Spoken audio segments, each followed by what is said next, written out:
السلام علیکم ورحمۃ اللہ وبرکاتہ۔ صلاۃ التسبیح اس نماز کی بڑی فضیلت ہے۔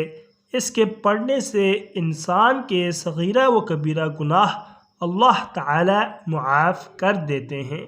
یہ نماز حضور صلی اللہ علیہ وآلہ وسلم نے اپنے چچا حضرت عباس رضی اللہ تعالی عنہ کو تعلیم فرمائی تھی، اور فرمایا تھا کہ ہو سکے تو روزانہ ورنہ ہر جمعے کو یا سال میں ایک بار یا پھر زندگی میں ایک مرتبہ تو ضرور پڑھ لو۔ اس کے پڑھنے میں تقریباً 20 منٹ لگتے ہیں۔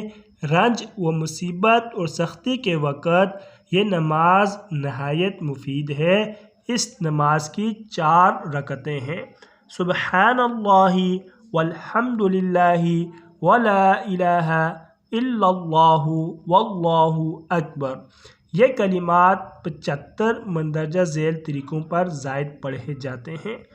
نیت باندھ کر ثنا یعنی سبحانک اللہم کے بعد 15 مرتبہ یہ کلمات، یہ تسبیح آپ نے پڑھنی ہے۔ اس کے بعد سورۃ الفاتحہ اور کوئی سورت پڑھنے کے بعد پھر آپ نے 10 مرتبہ اس تسبیح کو پڑھنا ہے۔ رکوع میں سبحان ربی العظیم پڑھنے کے بعد پھر 10 مرتبہ اس تسبیح کو پڑھنا ہے۔ رکوع سے سیدھا کھڑا ہو کر قومے میں 10 مرتبہ آپ نے پھر اس تسبیح کو پڑھنا ہے۔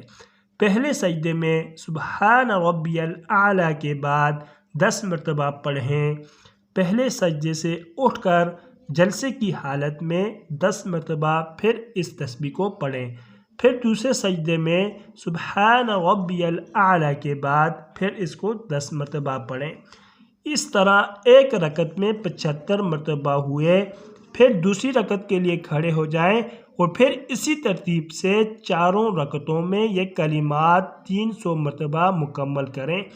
یہ نماز اوقات مکروہ کے علاوہ ہر وقت پڑھ سکتے ہیں۔ رکوع اور سجدے کے درمیان کھڑے ہونے کو قومہ کہتے ہیں۔ دونوں سجدوں کے درمیان بیٹھنے کو جلسہ کہتے ہیں۔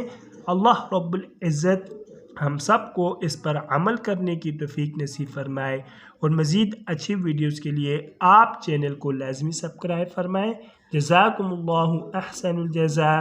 طالب دعا قاری محمد آصف۔